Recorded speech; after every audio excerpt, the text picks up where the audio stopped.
Hello everyone, स्वागत है आपका exam on education YouTube channel पर। अगर आपने इस वीडियो को ओपन किया है तो मुझे पता है कि आप सभी स्टूडेंट्स CIL यानी कि कोल इंडिया लिमिटेड का जो मैनेजमेंट ट्रेनी एग्जामिनेशन है उसके टेक्निकल जो पार्ट है उसको लेकर के थोड़ा सा आप चिंतित हैं या फिर आप हाईली मोटिवेटेड हैं कि कैसे हम उसको हाईएस्ट मार्क्स उस पर्टिकुलर सेक्शन में हम निकाल सकते हैं। जैसा कि आप सब जानते हैं, CIL एग्जामिनेशन में दो तरह के सवाल आपसे पूछे जाएंगे। उन दो तरह के सवालों में से 100 सवाल जो होंगे वो होंगे आपके नॉन टेक्निकल सब्जेक्ट्स में से, और बाकी बचे हुए जो 100 सवाल रहेंगे वो सवाल आपके पूछे जाएंगे डायरेक्टली आपके जो इंजीनियरिंग ब्रांच है, यानी कि सिविल इंजीनियरिंग के आप अगर स्टूडेंट्स हैं तो आपसे सिविल इंजीनियरिंग के सवाल पूछे जाएंगे। अब यहां पर इस सेशन का जो मेन उद्देश्य है वो है कि हम आपको कैसे ये चीज गाइड किया जा सके कि हम इस पर्टिकुलर 100 सवालों में से 90 से ज्यादा सवालों को सही कर पाए। बिकॉज हमारे पास इस एग्जामिनेशन में नेगेटिव मार्किंग नहीं है, तो नेगेटिव मार्किंग ना होने के कारण जो कट ऑफ होगा वो हाई जाएगा। अब यहां पर जो उद्देश्य है फिर से मैं क्लियर कर दूं, कट ऑफ क्लियर करवाना उद्देश्य नहीं है। यहां पर हमारा गोल है कि हाईएस्ट मार्क्स कैसे अचीव किए जा सके ताकि आप बहुत आराम से अपनी CIL के अंदर एक पोजीशन को होल्ड कर पाएं, एक पोजीशन को ले पाएं। तो चलिए स्टार्ट करते हैं इस डिस्कशन को।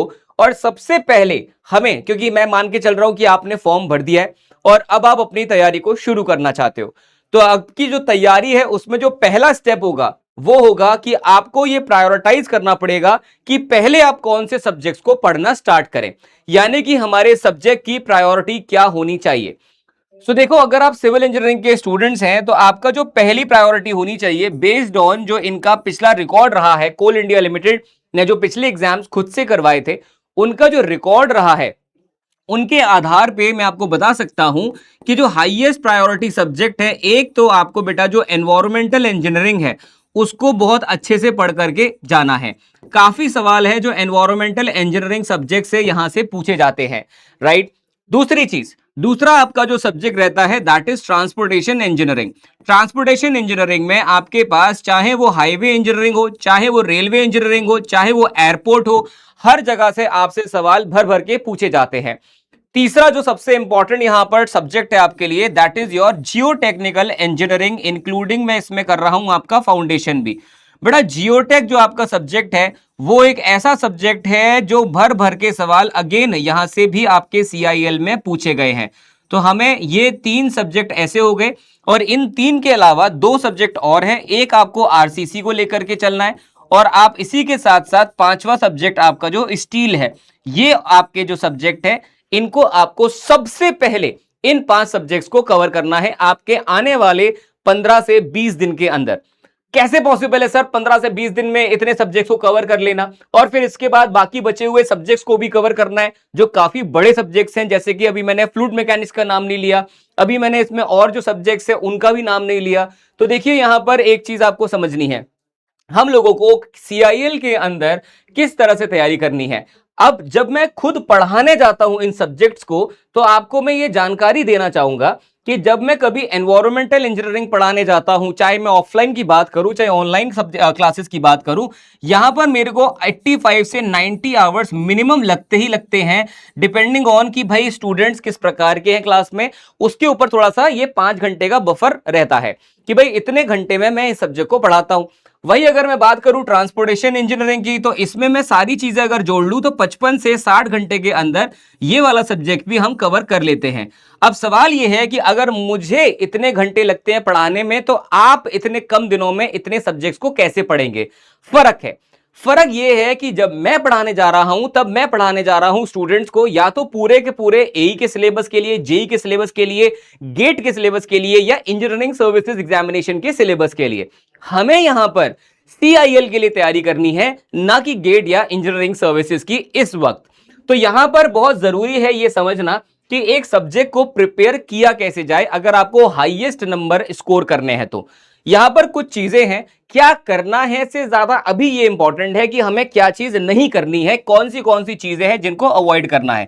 सबसे पहली चीज जो आपको अवॉइड करनी है बेटा वो है कि सारे के सारे जो डेरिवेशंस हैं उनको आप बिल्कुल अवॉइड करो। यहां पर आपसे कोई भी डेरिवेशन, कोई भी चीजें नहीं पूछे जाने वाली हैं, या फिर हर एक वो कॉन्सेप्ट को आप अवॉइड कर सकते हो जिस कॉन्सेप्ट का सवाल कैलकुलेटर मांगता है, जिसका आंसर आप बिना कैलकुलेटर के नहीं निकाल सकते, इस तरह के कॉन्सेप्ट को भी आपको अवॉइड करना है। बात करूं अगर मैं यहां पर अलग अलग टॉपिक्स की, तो आपको सबसे पहले उन टॉपिक्स को अवॉइड करना है जिनमें डेरिवेशंस होगी, तो डेरिवेशन को छोड़ो। आपको डेरिवेशन की जगह इस चीज पे ज्यादा फोकस करना है कि उस डेरिवेशन को करते दौरान कौन कौन से अजम्पशंस लिए गए हैं, या फिर अगर हम किसी टॉपिक की बात करें जिसके सब्जेक्ट के अंदर, जिस पर्टिकुलर टॉपिक के अंदर जो क्वेश्चंस पूछे जाने वाले हैं उसमें आपको कैलकुलेटर यूज करना पड़ेगा, तो उसको भी आपको अवॉइड करना है। आपको जो ज्यादातर फोकस करना है वो किस चीज पे फोकस करना है, एक आपको फोकस करना है आपके पास जो भी डेफिनेशंस हैं या जो भी अजम्पशंस हैं उन पर, चाहे वो कोई भी टॉपिक हो उसके अजम्पशंस वगैरह, जैसे ये कुछ एक पर्टिकुलर मैं टाइप ऑफ कंटेंट बता रहा हूं जिस पे फोकस करना है, ऐसा नहीं है कि केवल अजम्पशन पढ़ के ही चले जाओ मेरी बात सुन के। यहां पर आपको जो बहुत सारा डेटा होता है वो डेटा आपके फिंगर टिप्स पे होना चाहिए। वो डेटा हो सकता है आईआरसी ने आपको दिया हो, वो डेटा हो सकता है आपके आईएस 456 से लो, वो डेटा हो सकता है कि आपके आईएस 800 से हो। तो यहां से जो कोडल प्रोविजंस हैं वहां से डायरेक्टली डेटा क्वेश्चन पूछे जाते हैं। फॉर एग्जांपल अगर हम बात कर रहे हैं यहाँ पे स्टील स्ट्रक्चर की, तो स्टील स्ट्रक्चर में फेवरेट टॉपिक है इनका स्लेंडरनेस रेशियो। ये स्लेंडरनेस रेशियो या तो आपसे पूछ लेते हैं या तो ये आपसे इफेक्टिव लेंथ पूछ लेते हैं कॉलम की, अलग अलग बाउंड्री कंडीशन के हिसाब से। तो इस तरह के टॉपिक को आपको ज्यादा फोकस करना है जहां पर जो आंसर है वो वन लाइनर हो सकता है, या फिर उसका जो आंसर है अगर मान लो, क्योंकि देखो यहां पे नंबर ऑफ क्वेश्चंस किस प्रकार से रहते हैं, ज्यादातर यहां पर जो हमारे पास टोटल नंबर ऑफ क्वेश्चंस रहेंगे वो 100 क्वेश्चंस जो रहते हैं, 100 में से बच्चे 75 to 80% जो सवाल रहेंगे वो सवाल आपके रहते हैं थ्योरेटिकल इन नेचर, ये रहते हैं थ्योरेटिकल इन नेचर। और बाकी बचे हुए आपके जो 25 से 20% सवाल होने वाले हैं, 25 से 20% सवाल जो होने वाले हैं ये रहने वाले हैं न्यूमेरिकल। अब यहां पर जो न्यूमेरिकल भी आएगा वो न्यूमेरिकल कैलकुलेशन वाला नहीं आएगा, ये न्यूमेरिकल आते हैं आपके फॉर्मूला बेस्ड, जहां पर आपको डायरेक्टली फॉर्मूला पुट करना है और आंसर लेकर के चले जाना है, और ज्यादा इसके अंदर आपको चीजों को अवॉइड करना है। तो जब आप एक सब्जेक्ट लेकर के बैठेंगे उस सब्जेक्ट में आपको हर एक चीज को नहीं पढ़ना है, आपको उसमें एलिमिनेशन करना है, और उस एलिमिनेशन के आधार पे ही आप बड़े सब्जेक्ट्स को जल्दी खत्म कर भी पाएंगे, पहली चीज तो। इसके अलावा आपको जितने भी प्रीवियस ईयर क्वेश्चंस होंगे उनको एक बार जरूर से देखना है। अब यहां पर जो प्रीवियस ईयर क्वेश्चंस होते हैं वो किस तरह से हमारी सहायता करते हैं, वो सहायता करते हैं हमें डिफिकल्टी लेवल को समझने में। अगर मैं यहां पर 2-3 एग्जाम्स को कंपेयर करूं आपस में, फॉर एग्जांपल एक तरफ मैं ले लेता हूं कोल इंडिया लिमिटेड को, फॉर एग्जांपल एक तरफ मैं ले लेता हूं यहां पर गेट एग्जाम को, फॉर एग्जाम्पल यहां पे मैं एक एग्जाम्पल जो कंपैरिजन के लिए ले लेता हूं, फॉर एग्जाम्पल यहां पर इंजीनियरिंग सर्विसेज एग्जामिनेशन को, ठीक है। अब देखो यहां पे क्या हो रहा है, कोल इंडिया लेवल में आपके पास सिर्फ और सिर्फ एक स्टेज में एग्जाम होना है, यानी कि ये एक सिंगल स्टेज एग्जामिनेशन है, यहां पर कोई इंटरव्यू नहीं है, कोई मेंस का एग्जाम नहीं है। भैया गेट भी ऐसा ही है कि सिंगल स्टेज है, लेकिन सिंगल स्टेज में जॉब नहीं मिलती है, बिकॉज ज्यादातर जो आपके पीएसयूज में जॉब जो मिलती है उसमें आपको पर्सनल इंटरव्यू देना पड़ता है, या ग्रुप टास्क या फिर ग्रुप डिस्कशन जैसी चीजें होती हैं। रेयरली भाई कोई ऐसा पीएसयू होगा जो सीधे सीधे गेट के मार्क्स पे मेरिट बेस्ड पे आपको नौकरी दे दे। और रही बात इंजीनियरिंग सर्विसेज की, तो इसके अंदर पहले आपको एक प्रीलिम्स देना है जिसमें आपका नॉन टेक टेक दोनों होता है, फिर उसके बाद आपको इसके अंदर मेंस देना है, फिर उसके बाद आपको इसके अंदर एक पर्सनल इंटरव्यू देना है, एक लंबा प्रोसेस है। अब यहां पर जो सवालों की बात उठती है वो ये है बेटा कि आपके पास जो सीआईएल है, सीआईएल में कुल सवाल आपके पास जो आने वाले हैं वो आने वाले हैं 100 टेक 100 नॉन टेक, यानी कि कुल 200 सवाल आपसे पूछे जाएंगे। ये जो 200 सवाल पूछे जाएंगे आपको इसके लिए वक्त मिलेगा बहुत कम। कितना वक्त मिलेगा? लगभग 56 से 57 सेकेंड्स आपको मिलेंगे हर एक क्वेश्चन को टिक करने के लिए। गेट की अगर मैं बात करूं, यहां पे 65 सवाल आपको मिलते हैं और यहां पे 3 आवर्स यानी कि 3 घंटे आपके पास दिए जाते हैं। 65 क्वेश्चन को सॉल्व करने के लिए 3 घंटे का समय दिया जाएगा। तो आप समझ सकते हैं कि यहां पर आपके पास जो वक्त है वो बहुत ज्यादा है क्वेश्चंस के सामने।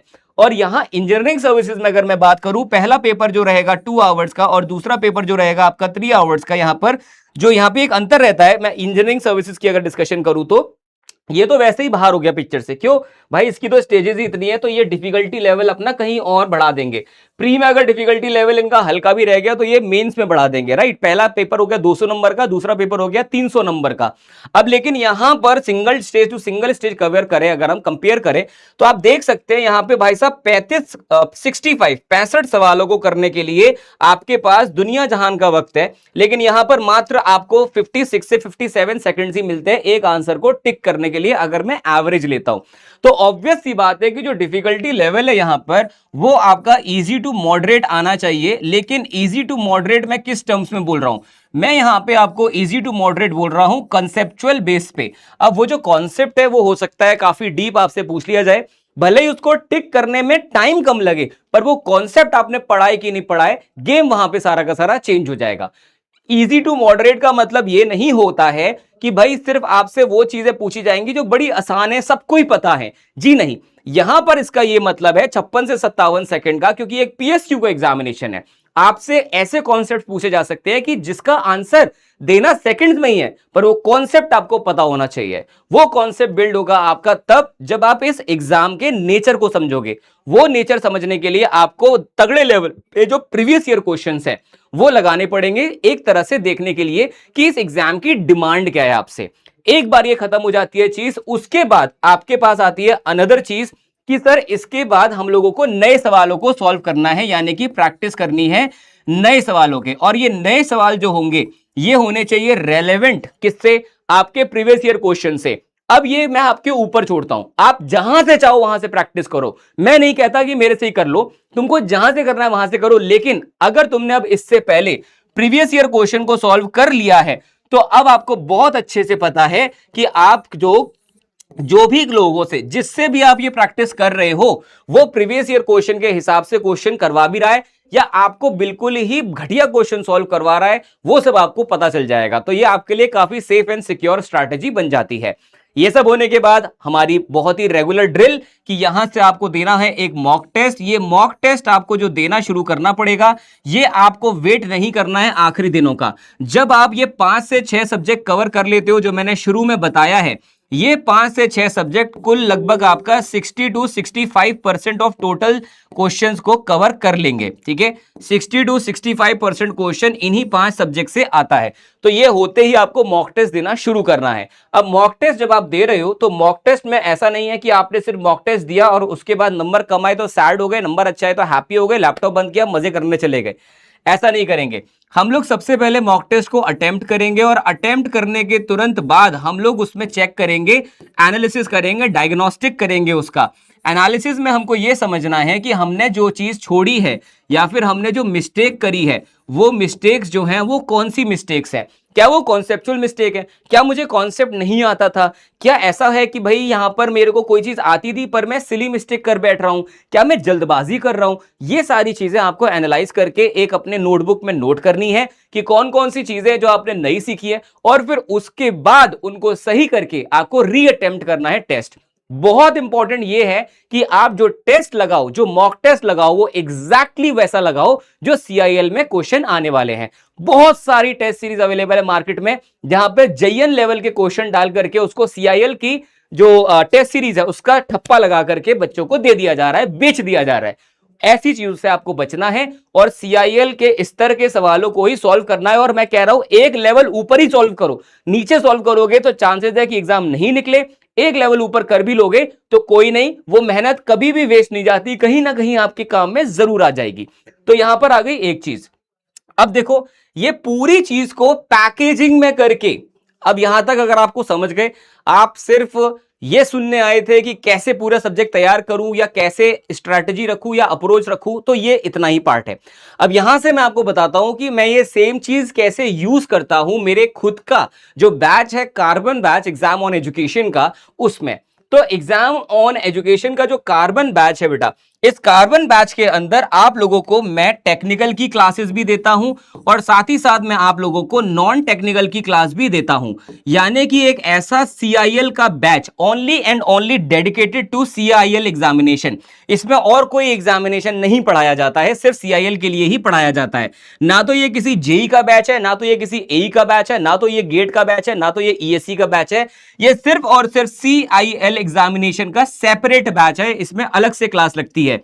आपको इसमें मैं थ्योरी क्लासेस देता हूं और इस थ्योरी क्लास में बिल्कुल एग्जैक्टली उसी अप्रोच से पढ़ाता हूं जो अप्रोच मैंने अभी आपको बताई सब्जेक्ट को पढ़ाने की। थ्योरी क्लास के अंदर मैं आप लोग को सारे कॉन्सेप्ट समझाने के साथ साथ एक 20 क्वेश्चंस का डीपीपी देता हूं, जिससे आप लोग अपने आप से भी क्वेश्चन को प्रैक्टिस कर सकते हो। उसके बाद मैं आपके लिए एक प्रैक्टिस सेशन अलग से लेता हूं। यह प्रैक्टिस सेशन भी लाइव होता है। इस प्रैक्टिस सेशन के अंदर मैं क्वेश्चन भले ही यहां पे 10 से 12 क्वेश्चन करवाऊं या 8 क्वेश्चन करवाऊं, लेकिन कॉन्सेप्ट मैं पूरा समझाता हूं आपको। जो भी आप टॉपिक उठा लो वो टॉपिक आपको पूरा समझाया जाता है जो उस क्वेश्चन में पूछा गया है। और इस पर्टिकुलर सेशन के बाद तुरंत आपको 50 क्वेश्चंस का एक और डीपीपी दे दिया जाता है उसी टाइम पर। तो यहां पर कुल हर एक दिन मेरे जो स्टूडेंट्स हैं उनको 70 सवाल मेरी तरफ से मिलते हैं, जो नए सवाल होते हैं, जो CIL के स्तर के सवाल होते हैं। इस पर्टिकुलर बैच के अंदर आपको सिर्फ और सिर्फ CIL ओरिएंटेड टेस्ट सीरीज मिलती है, जो CIL के स्तर के हिसाब से डिजाइन की गई है। आपको डिटेल में स्टडी नोट्स भी देता हूं मैं, और आपको मेरी क्लास में जो मैं पढ़ाता हूं वो वाले क्लास नोट्स भी आपको इसी बैच के अंदर मिलते हैं। और इसके अलावा इसमें 1000 क्वेश्चंस की एक PDF अलग से मिलती है जो आपके लिए सेपरेट है, जो प्रैक्टिस आपको और करने में मेहनत करती है। यहां पे जो पूरा स्केड्यूल है ये 47 डेज का बनाया गया है, ताकि हम लोग जो एक्सपेक्टेड हमारी डेट है, जो हम मान के चलते हैं कि हमारे पास अभी 50 डेज अवेलेबल हैं, उन 50 डेज के अंदर में से हमें ये 47 डेज में अपना जो पूरा बैच है वो फिनिश करना है। और इसका पूरा स्टडी प्लान ऑलरेडी मेरे हर एक बैच के, हर एक कार्बन बैच के स्टूडेंट के पास मौजूद है। साथ में आप डायरेक्टली मेरे से कनेक्टेड रहते हो, क्योंकि आपके पास मेरा नंबर भी रहता है और आप मेरे व्हाट्सएप ग्रुप में भी कनेक्टेड होते हो, ताकि आपका कोई भी क्वेश्चन होता है, मेरे बच्चे रात को 9 बजे भी उस पर अगर डालेंगे डाउट अपना, तो उसकी जिम्मेदारी मेरी होती है कि मैं उसको सॉल्व करके उन्हें इमीडिएट भेजूं। अब इस 47 डेज में से मैं आपको बता दूं ऑलरेडी जो है 6 दिन जा चुके हैं। अब यहां पे सिर्फ 41 डेज का ही स्केड्यूल हमारे पास बचा है। एनवायरमेंटल इंजीनियरिंग मेरा पहला सब्जेक्ट था, वो सब्जेक्ट मैं ऑलरेडी फिनिश करने वाला हूं। एक टॉपिक और बचा है जो अगले दिन खत्म हो जाएगा। अगर मेरे स्टूडेंट, क्योंकि मेरे को बहुत सारी रिक्वेस्ट आ रही है यूट्यूब से, जो फ्री स्टूडेंट्स, जो मेरे स्टूडेंट्स गाइडेंस लेते हैं मुझसे YT पर, कि सर आप एक बार हमको वो कोर्स देखने दो, हमको भी देखना है वो कोर्स। देखो, अगर आपको भी वो पर्टिकुलर एक कोर्स देखना है तो जो उसका पहला सब्जेक्ट है, जिसका हाईएस्ट वेटेज है, वो मैं आपके लिए अरेंज कर सकता हूं, जिसके लिए आपको कोई भी पैसा देने की नीड नहीं है। आप पूरा एनवायरमेंटल इंजीनियरिंग एंजॉय करो, थ्योरेटिकल चीजें पढ़ो, सब चीजें पढ़ो। अगर आप चाहते हो मैं उसको लाइव करवा दूंगा, आप तसल्ली से उसको देख पाओगे। अगर चाहिए होगा तो मुझे कमेंट बॉक्स में आप हार्ट साइन बना के भेजना, तो मैं आपके लिए मेक श्योर करूंगा कि ये मैं आपको प्रोवाइड कर पाऊं। एटलीस्ट एक सब्जेक्ट जो है वो अच्छे से आपका कंप्लीट हो जाए। लेकिन अगर आपके पास पूरी तरीके से आपने सोच लिया है, दृढ़ निश्चय कर लिया है कि मुझे सिलेक्शन चाहिए ही चाहिए, तो आप कार्बन बैच में एनरोल कर सकते हो। अब अगर बच्चा कहता है कि सर मेरी जो है क्या थ्योरी कंप्लीट है ऑलरेडी, मुझे सिर्फ प्रैक्टिस करना है, तो आपके लिए फिर अलग से प्रैक्टिस बैच है जिसकी कीमत कम है, और इसके अंदर आपको प्रैक्टिस बैच वाली सुविधाएं सारी दी जाती हैं, यानी कि क्लासेस मिलती हैं और साथ ही साथ 50 क्वेश्चंस की डीपीपी भी आपको दी जाती है इस पर्टिकुलर बैच के अंदर। ठीक है सर, ये कहां मिलेगा? ये आपको मिल जाता है आपके एग्जाम ऑन एजुकेशन की एप्लीकेशन पर। अभी आपको एग्जाम ऑन एजुकेशन की एप्लीकेशन को इंस्टॉल करना है और इस कोर्स को जरूर चेकआउट करना है। आशा करता हूं कि इस वीडियो से आपको थोड़ी सी क्लैरिटी मिली होगी एग्जाम की तैयारी को लेकर के। कोई भी और डाउट है आप इस वीडियो के नीचे मुझे कमेंट बॉक्स में फुल पावर से लिख करके जरूर बताइएगा। All the very best. मिलता हूं मैं आपसे अगले सेशन में, तब तक के लिए ध्यान रखिएगा अपना और अपनी फैमिली का। Thank you, bye bye and take care.